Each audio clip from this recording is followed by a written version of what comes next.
in a meeting with CCSU this evening. Do you believe civil servants would actually get the promised COLA for the Christmas holiday, or they will have to go over? Yeah, I mean, 10 years, Prime Minister, they've been waiting quite a while. And they're all anxious to see if at least they will get something for the holidays. Do you think there is a possibility, knowing that there is an amendment to the 2023 budget in Parliament? Is part of the discussion that we are having with the unions. We have been having these discussions, of course, every time we have a meeting.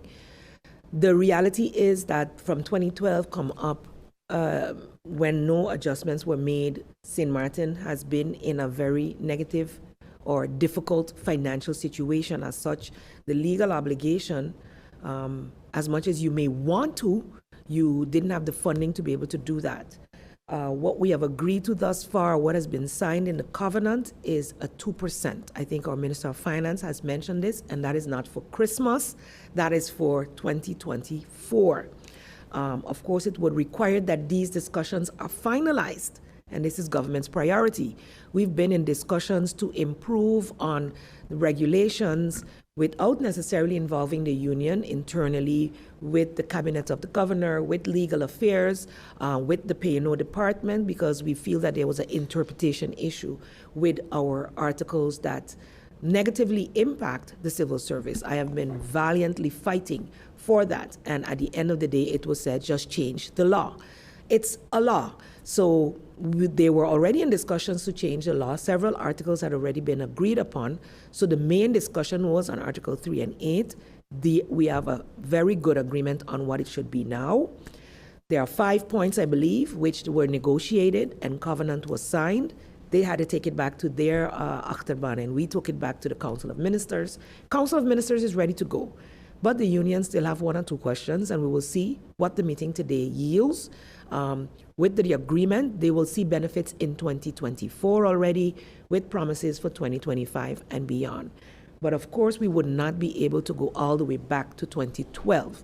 And that is something that certain people don't understand. The finances to do that just is not there.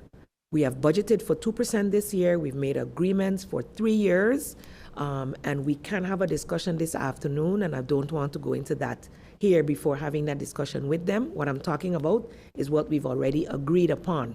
So it is commitments for what was in the past is what is still being discussed. At least we know for the future where we're going, what we want to do, and we are also assessing the scales. This falls directly by me, and that assessment of the scales is going hand in hand with the medewerkers tevredenheidsonderzoek, the employees satisfaction survey that we did, which corroborated what I've been saying since I came in 2019 and asked for the scales to be adjusted. Sometimes things don't go as quickly as we would like, but I'm happy that we're finally there and we have the tangible data and results to be able to address the challenges. We now have the results from the census as well that gives a better indication of what it costs to live on St. Martin. So with that information, you can now make the structural decisions. Yes, you will get that increase, but you will not see a jump more than the 2% for 2024. Not for Christmas. We have promised 2%. With the budget going to Parliament, that is what we need to be approved. The 2024 budget also has the 2% in there. So 23 will deal with the justice workers and what they have gone through, the amendment. So we are relying on Parliament to handle that as soon as possible. And 2024 budget, which is also on the way to Parliament, is dealing with that cost of living adjustment. Also something for the vacation pay for this year, for 2024, with subsequent 2025 as well. So things are improving, and if we continue to generate the type of funds we can on the island, then we can make even further promises to improve the work and the remuneration of our civil servants.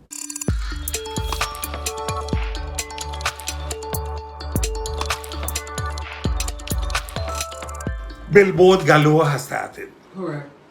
Now, a national ordinance was published in the Gazette, 20th of November, 2023.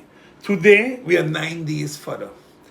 Article 2 states clearly no posters on the roundabout or around the roundabout for at least 10 meters. The law states that. When you go right across the police station, there are 2-3 boards. And then you hear that they're saying, oh, but they don't agree with the law, they're going to contest the law. That is utter BS. Who says that? A party leader. Okay. A party leader made that statement. Recently. Okay. And I am not into the name calling too much because I don't believe it makes any difference. Right. We know which billboards are up. It's one of those. Because nobody else had a reason to make the statement because they got nothing up in the roundabouts. The thing is this. If the law says it's not allowed, why are you doing it? Why are you saying, oh, I'm contesting this because I feel... No, the law has been made, the law has been... Because if that is the standpoint, then any other law that is published in the National Gazette, you can take it and wipe your backside with it. Because that's what's happening here. And the Justice Minister, who's responsible for the police to ensure it's enforced, has clearly shown political bias. Because that's what it's all about. Political bias. Now, I don't care where you put your posters. Because I'll tell you what. People can't eat posters. People can't eat flags. If by now, the gentlemen and ladies that are out there putting up posters that have sat 4 years in Parliament, 4 years in government, believe that they need to do that for the people to know who they are, then you clearly didn't do a damn thing for 4 years. That's why you're putting up fast posters. I can understand for the newcomers. Newcomers, you know. I can see the faces. Yes, of the people. you want to show the faces. But it is ridiculous what's happening right now. You see, we got flags blocking traffic signs. We have posters putting up in corners, especially around Harold Jack, that if a motorbike is coming through that corner a little too much on the other lane, you're going to pick them off because you can't see them coming. The law clearly states if you endanger the traffic, it may not happen. So who actually is the person that has to drive around now and do the measurements, or which? Well, I don't think it's about measurements anymore because they gave an open house. Okay, so it's basically open. But season. the police must do their job, in my opinion, my humble opinion. If you see something is wrong, you inform the parties involved. If the parties involved do not adhere to it, you ask the Minister of Justice, which in that same gazette, I think is law number 8, article 8 says, she can revoke the permit for them to put up billboards. It's there, it's written. But yet we do nothing. 9 days pass. We talk about it, but we do nothing. This is the problem. You cannot let these things run a life of their own. Because when it starts, it ain't going to stop. And you can then jump up and, oh, you're going to send police by their house. Too late. People have lost all credibility and respect for you. Because you're playing a game with it. A week passed. I hear them saying, oh, the billboard belongs to a company and he rented it. Nonsense. The law says you cannot have political paraphernalia in a roundabout, irregardless to who owns the board. Okay. It's the law. I know some of them pretend they can read, but clearly they can't interpret what they're reading. That's very clear. I mean, political paraphernalia used to be 500 meters away from the polling stations. So when you go to vote, you vote in peace. Now it's 5 meters from the entrance of the polling station. So they're going to paste up the whole area. Oh, yeah, everything going to get pasted up. People want to go there without people screaming at them. Go and vote in peace. Right. But for whatever reason, the 2 zeros that was behind the 5 were moved in order to make it 5 meters. You know, look, what I'm saying is this. Whoever wants to put up posters, put them up. Claudius Bancampa, I ain't putting up none. I have made my statement. I'm not wasting money on posters. I'm going to take the money I was going to invest in posters and in other paraphernalia and put it in food. When I discuss the poverty of this country just now, you'll understand why I made that decision. Right. Because it's clear that we don't really see what this country needs. We believe it's flags and posters, but I think it's something else. Right.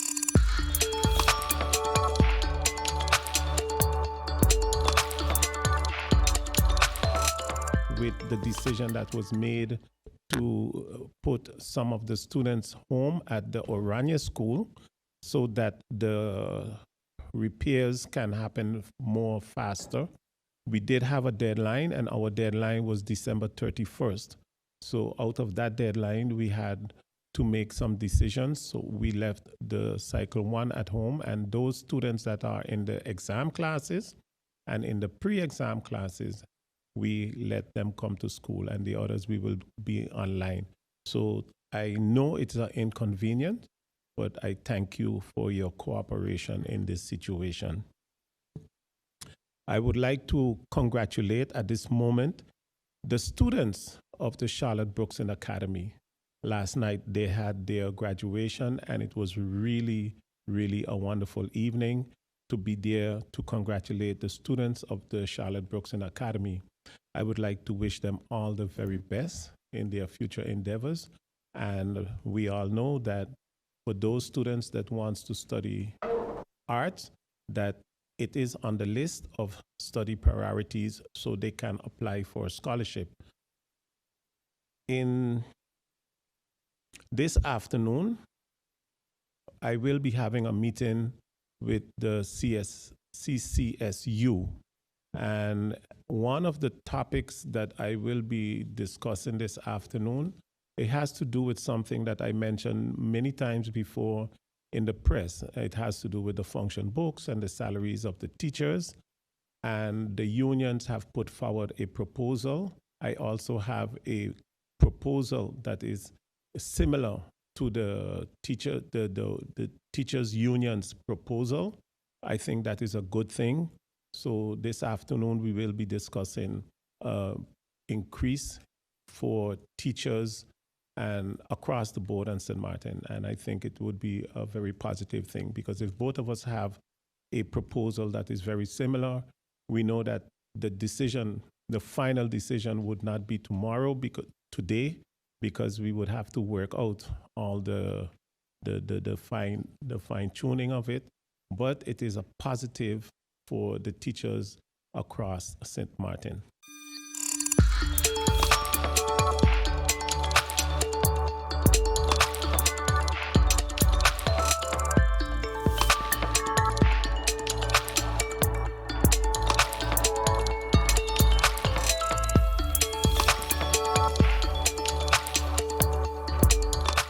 At RBC, we know the roles you have to play can change quickly. Whether it's a homeowner, a new parent, today's head chef, or the family chauffeur. Whatever life asks you to be. RBC is a bank for all of you. Win Christmas cash with a no-fee loan from RBC.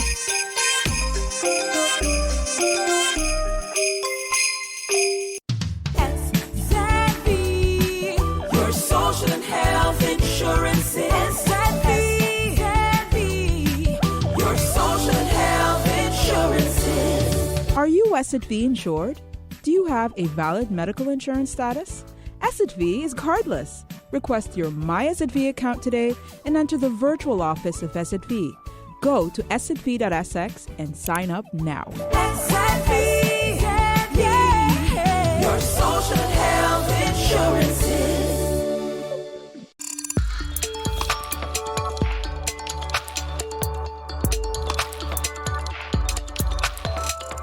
Prime Minister, now that the actual bidding for the repairs of the festival village has completed, when would the actual work begin?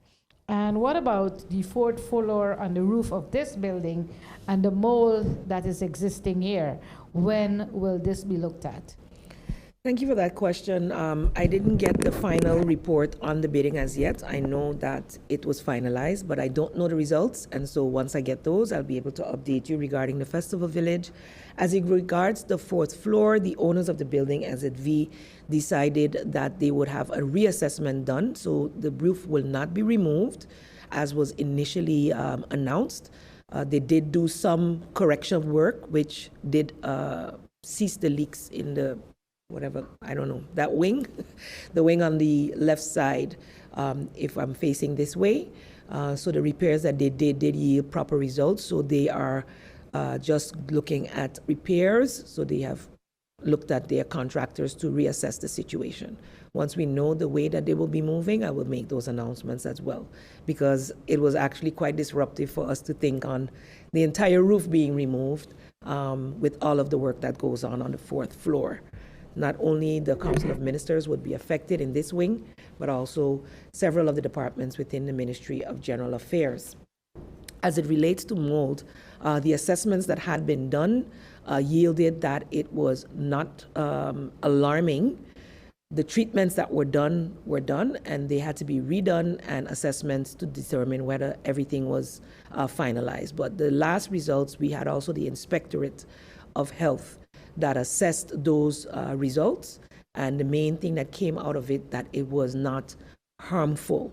So what had been found was eradicated, but what had been found was deemed to not be in an excessive amount to that extent. But seeing the fact that we did have the leaking roof, it was mentioned that if it is not rectified, that it can reoccur. However, we are taking mitigating measures, and we are still awaiting the final report because they had to do a retest. But during that time, it was raining very heavily, so the retest was not done at that time. So really, we're looking forward to having follow-up meetings with the owners, SZV, the managers here within the building. We are currently undergoing the revamping of our air conditioning system. So the ducts were all cleaned out, but some were also being changed out. I think that was on the second floor, and they will be going floor by floor to do the removal and reconfiguration. Because originally when the building was built, it was built to be more of an open floor concept. And because several departments found it difficult to work that way, inner walls were put in, which changed the dynamics of the airflow. So with the current floor plan having been assessed, the air condition system is being rerouted to ensure better airflow, and we will continue to monitor on a regular basis to ensure that the mold does not reoccur.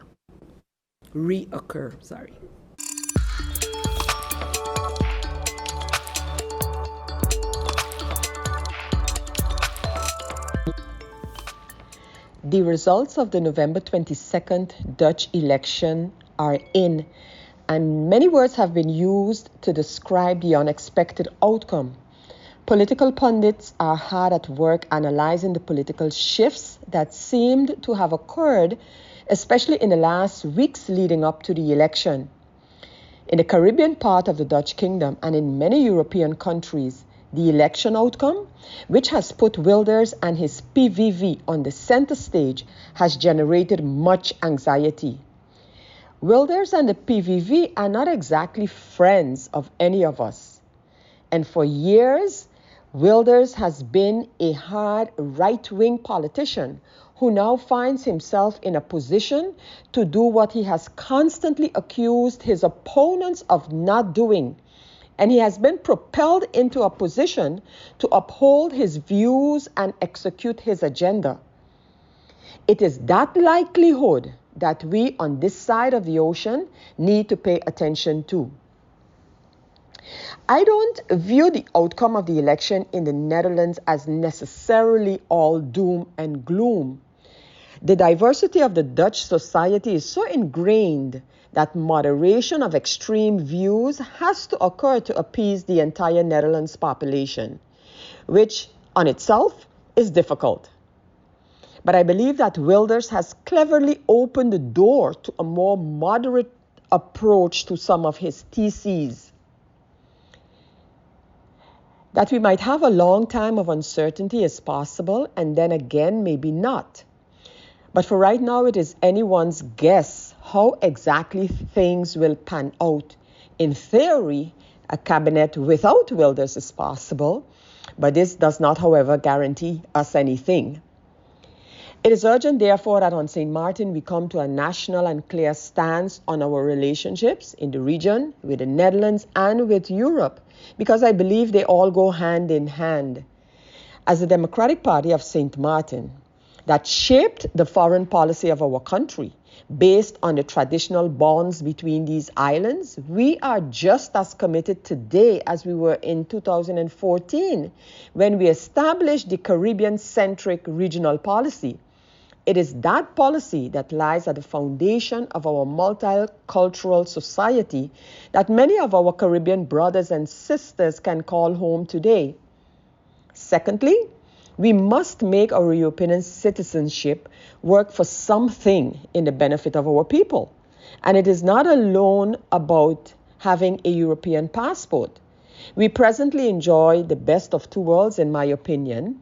And while attempts have been made over the years to change our European relationship, we have been able to resist becoming a UPT of the European Union. So in my opinion, a clear stance on our position in the Dutch Kingdom will facilitate our negotiations in the European context. And this has been clearly lacking in the past 4+ years. I admit that Europe is not without its own crises, so we should not expect ourselves to be placed at the top of any agenda. But as a matter of urgency, we must implore the Kingdom government to let us represent ourselves as full-fledged members of regional bodies. Because something is fundamentally wrong when the Netherlands is represented in these bodies and the Caribbean countries are at the most granted observer status. We have to become stronger in European context in terms of opportunities for our people in areas such as university access, tourism, medicine, and so on. Even with the diverse relationships of Caribbean countries with Europe, there is still strength in numbers, and St. Martin needs to regain its leading position in this part of the world. We have slipped big time. And I say all of that to say that just maybe the Dutch election of November 22nd will present some unexpected opportunities if we can only but see and seize them. And so I eagerly await the opportunity to expound on the DP's position on this matter and others to the people of St. Martin.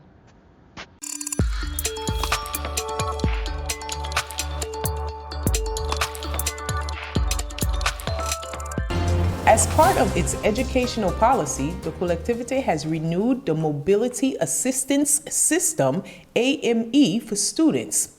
In this context, 649 students submitted their requests for assistance. Out of those requests, 502 files were deemed eligible. However, 51 out of the 502 students were unable for various reasons to submit the requested documents before the deadline period and were consequently refused payment of the balance of the AME, which is 40% of the total amount allocated. Of these 51 students, 14 submitted an application for aid for the 2023 to 2024 academic year. Considering that these 14 students are in the process of continuing their university studies, the members of the Teaching and Education Committee met on November 13, 2023 to propose to attach this expense to the budget of the collectivity under the heading of Exceptional Social Assistance for Higher Education. On November 16, 2023, the Executive Council approved the plan to pay exceptional aid for higher education to 14 students for the total amount of 25,000 euros. In order to promote the literature of Saint Martin, the Sparks Association is exhibiting poems by local artists in the hall of the collectivité until November 30th. This project is supported by the Culture Department of the collectivité. Each poem is embellished with a photograph of its author. For this first edition, 5 authors have been highlighted. This exhibition is produced in French and English. Thanks to the support of the collectivity and the request of the National Education and the Tourist Office, the Sparks Association will soon publish literature work by an author from the territory to support poetry teachers.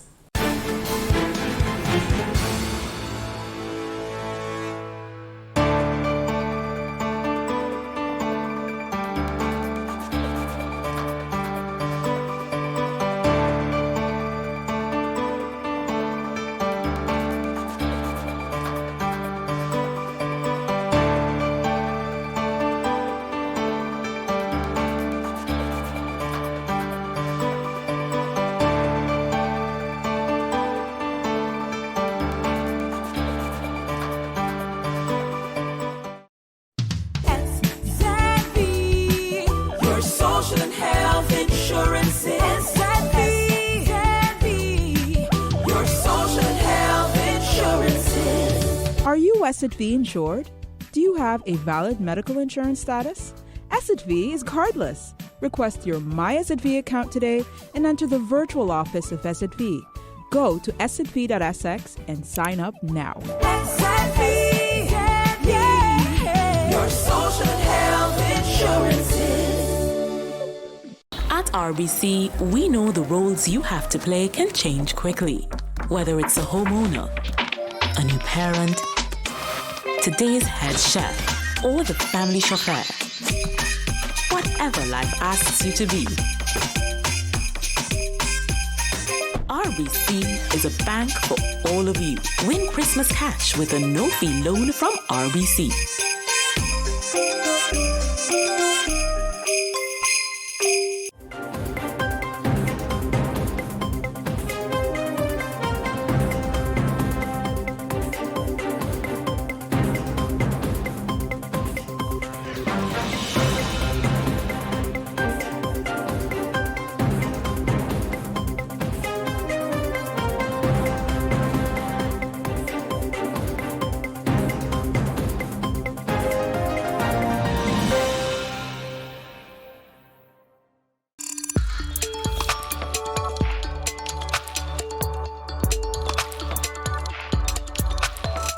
Questions for the Prime Minister as Minister of General Affairs.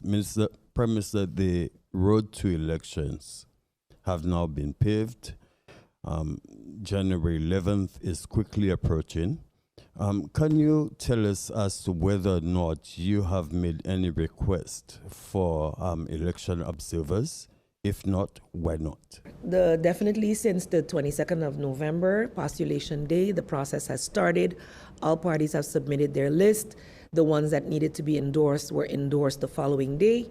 And so the official, documentation to submit have been reviewed. All of us have now received the feedback of the main Central Voting Bureau to make the necessary corrections. Clearly, we're being very much stickler for exactly the way things are written on the registration. It has to be in the forms and some other corrections that need to be made. So we're busy as parties. The different parties have also had a meeting yesterday to be updated, and those have to be submitted by the first Friday the 1st of December. So there should be no issue in us making the necessary corrections to ensure that that is done, so that then the civil registry can proceed with getting the ballots ordered, printed, etc. As you know, the cards are being distributed next week as well after our phase 2 ends.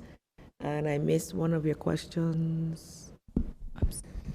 Is it your intention to at least bring observers. in election observers? Yes, we had that discussion when we had the discussion between the main voting bureau, the Ministry of General Affairs. We have had the discussions. They have sent out the requests, and we are awaiting responses. So thus far, we haven't had any responses.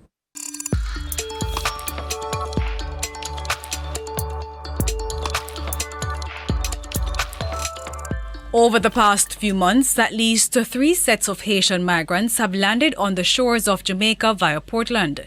But the latest arrival on Sunday could be spelling trouble for the Jamaican government. According to attorney-at-law with Freedom Imaginaries, Melaine Alain, her efforts to speak with the Haitians were denied on 2 occasions by members of the security forces on Tuesday.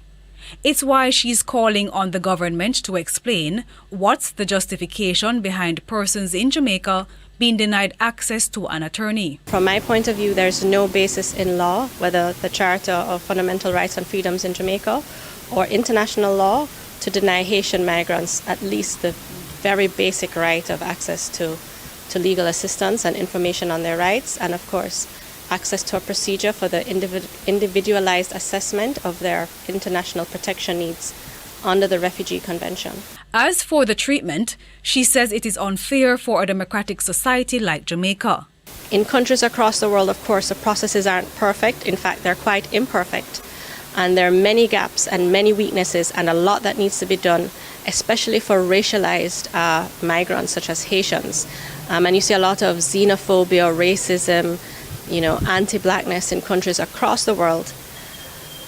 It's just that even in those cases, there are certain basic rights that are observed, like the right to a lawyer, for example. She's hoping that the government will be a front runner in how it deals with these cases. We come from a history, of people standing up for freedom and standing up for marginalized people and standing up boldly for what is right. Jamaica should be the last country treating Haitians in this way. And so I see this as an opportunity for the government of Jamaica to set a precedent for the region and for the American hemisphere in general about what it means to treat Haitians and other vulnerable communities fleeing persecution with dignity. On Tuesday, the police told us that they have captured 9 of the Haitians who arrived on the island on Sunday night. It's still unclear how many Haitians arrived on the boat, which was abandoned at the Long Bay Beach in the parish. Haitians have been fleeing their country due to gang warfare and economic hardships following the assassination of their president, Jovenel Moise, on July 7, 2021. Kimon Witter reporting for TVJ News. In the meantime, Ms. Elaine says yesterday she filed for asylum for the Haitians that were intercepted by the police between Monday evening and Tuesday. I haven't received a response yet. I will continue to follow up with the government on the request because I think they have an obligation to respond to it, and they have an obligation to ensure that the Haitians have access to an effective procedure governed by due process.